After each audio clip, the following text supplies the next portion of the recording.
Hi, I'm Bart Hanson, the owner and operator of CrushLivePoker.com.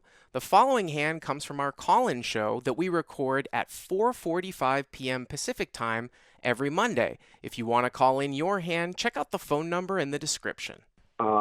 So I'm in the small blind here with King of Diamonds, Queen of Clubs. And, I mean, you can make some merit for raising. I could, obviously. I think in retrospect, raising would have been a better idea, but I just complete, and the big blind checks his option. All right, so you're in the small blind with King, Queen off, King of Clubs, Queen of Diamonds? Yeah, King of Diamonds, Queen of Clubs. King of Diamonds, Queen of Clubs. So you just complete, and then it's like six ways, right?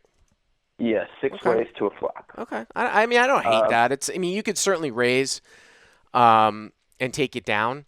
And if there's a lot of people like in these low games, everybody's what, $200-$300 or stack sizes range probably yeah, something like that. Villain's effective stack. He had just gotten stacked. He had just only bought in for another 100. So basically, we'll say it's effective stack for this hand. Is what, 300? No, only 100. I Oh, mean, only I have 100. Okay. 300, but Villain's only got 100. Okay. So I mean, again, I think that a case could be made that you are losing some value if a lot of people are limping in with like a plus 30% range pre, which I think you see a lot of these times. Like you can raise here with king queen, whereas in tougher games or in larger games, maybe not. I might even want to play king queen a little bit more deceptively because from what I've seen in the live streams in these games, people will call with like any ace x off, king x suited, things like that. It's probably pretty close. But anyways, all right. So you see it six ways, limp pot. What's the flop? Six ways, and flop comes King of Clubs, Queen of Clubs, and Four of Diamonds. Okay, so you've got top two. Yeah, well, no, sorry, I misspoke. King of Clubs, 10 of Clubs, Four of Diamonds. Okay, so you have top pair. Yes. Okay. So in this scenario, what goes through my mind is there are most likely a lot of draws that can call me, Mm-hmm. and I don't see anyone having a better king than me. Okay, maybe king 10, but whatever. If it happens, it happens. So I decided to lead out for 10. And that's 10 into about a $12 pot, right? Yeah, 10 into 12. Okay. Yeah, I think Um, I like that. I think that again, you can sort of at a higher level, you can sometimes make a case for checking in certain situations, but in general, I like leading out with top pair on dry heavy boards. I mean, that's how I've always done my training. And at the lower levels, I like your thinking too. I mean, you can decide whether or not if somebody puts pressure on you, what you think that they have, but yeah, pretty much king 10 and set of four is really the only thing that beats you right now, and you're going to get called all over the place. So, so as it happens, the big blind folds, and main villain in early position raises to 30. and it gets back around to you. Everyone folds back around to you. Yeah, everyone folds back around to me. Okay. So he So only I starts the just hand with 100, right? Now, was he the first limper, or was he like, did he over limp? He was, I believe, he over-limped. Someone limped before him. Okay. Because one of the things that goes through my head a lot too is that if he was strictly under the gun, you have to worry about another range of hands, which is like people who are going for limp re-raises, which I'm sure you probably see a lot of at 1-2. I don't Yeah, know, you know, so I would have to think, well, maybe the guy might have aces, but if he's the over limper here, it's probably less likely. Same thing with ace king too. A lot of guys, if they're short, they like to play like a limp jam with a stack like that with ace king. So those would concern me if he was under the gun. If he overlimps, it's a little bit less concerning. I don't know how often people play draws. It really comes down to how often do people play draws this way, and how often do people just raise a weak top pair. Like it's very difficult for me to really ever fold if I'm seeing players at this level, you know, when they're short, just raise and they think king nine is the nuts here. I don't play a lot of 1-2, so you'll have to answer that question for me. But that's what I would be thinking in this spot.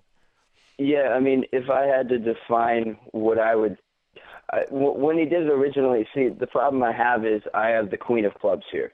Hmm. So, I mean, any combo draw he can have is pretty much out the window. I mean, okay, Jack 9 of Clubs, ace jack of clubs, but I mean, I'd expect him to raise with ace jack. He's the type of guy where if he has a good hand, he will raise it, but he will over limp pretty much any other two cards.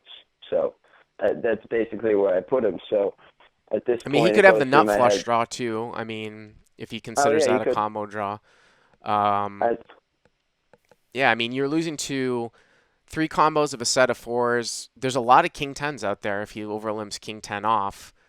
The raise size, I mean, I don't know. It's probably pretty close. Like I said, I don't play at these stakes that much. My intuition here is that at a 1-2 game, probably it's pretty close to maybe break even where you're slightly ahead in this given situation. As you move up, you're probably not ahead with king queen, but I think it's probably pretty close. Um, the stack sizes are such where he only has 70 left. So I feel like if you think that you're good now, because he only has 70 left, you probably should just move in. Whereas if he had a normal stack size of 300, I think it's just an easy call and then evaluate how the turn plays into what you think his range is and his reaction through his bet sizing. But here with only $70 left, um, it's I don't think that if you want to go with it, I don't think there's anything wrong with just pushing it in. Some people in the chat are saying it's a trivial fold. David in the chat says an AC 1-2 player's typical raise like this can be two pair or a draw or sets, not likely King X. Well, if that's the case, like I said, if it's not likely King X, it's you're basically treating this raise as an all in because there's nothing really much to do but just jam. So I feel like you bet 10, he makes it 30. We can treat that as like an all in for 100. So you bet 10 into 12. He raises to basically 100. So it's like 112, maybe like 90 for you to call. You probably need about 45% equity here. Um, I could definitely see a case for folding if people are saying that it's not. But I think that it's just sort of short. You're just sort of short to call, I feel like. Because if a yeah, I guy's mean, raising with the king, he's not going to fold it, right? I mean, the reason why I don't think calling is right is if a guy's raising with the king, he's not folding. So why call if the guy has a draw and then let him take cards? I mean, that's sort of my thinking here in this spot. so yeah, you're not gonna like my play here. I decided to hand him some rope, and I think, all right, well, there's a good enough chance he might have a draw, or he just might still be a little steaming from getting stacked 2 hands ago. So I decided to just flat the 30, All right, so you and call. yeah, I call. Mm-hmm. Uh, Turn comes out a brick, the 5 of hearts. Okay.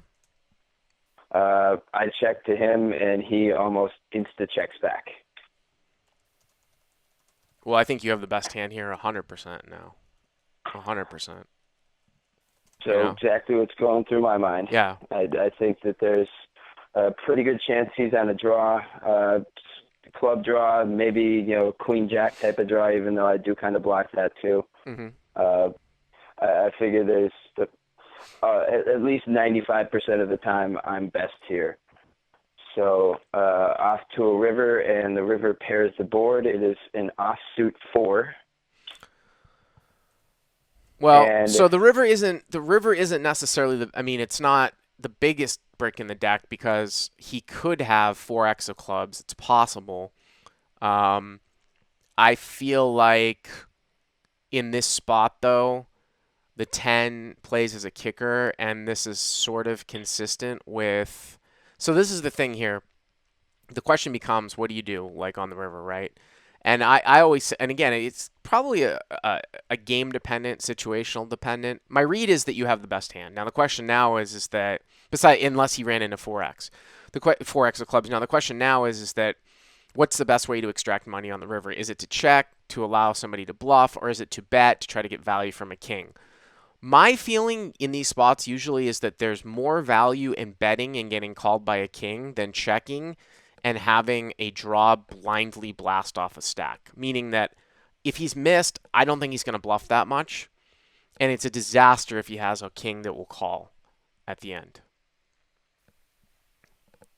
Yeah, I would agree that there's some misvalue to be had if you don't bet on the river, which I guess again you could probably say you could make cases for both betting and checking, Yeah.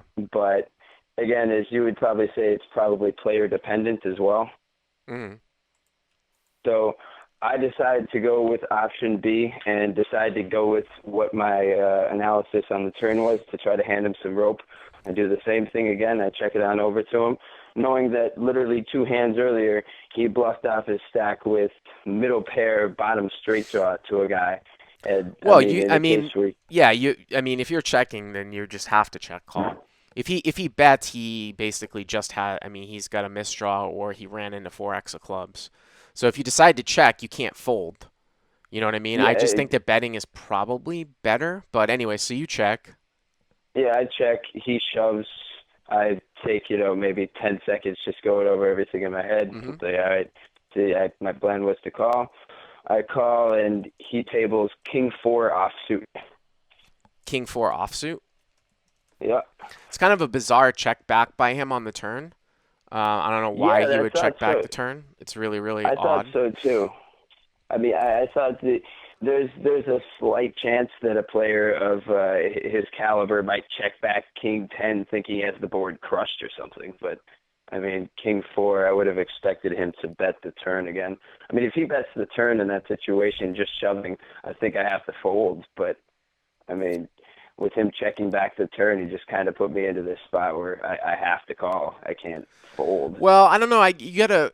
I would take a step back here because the what you just said is a little bit illogical from what your read was, though.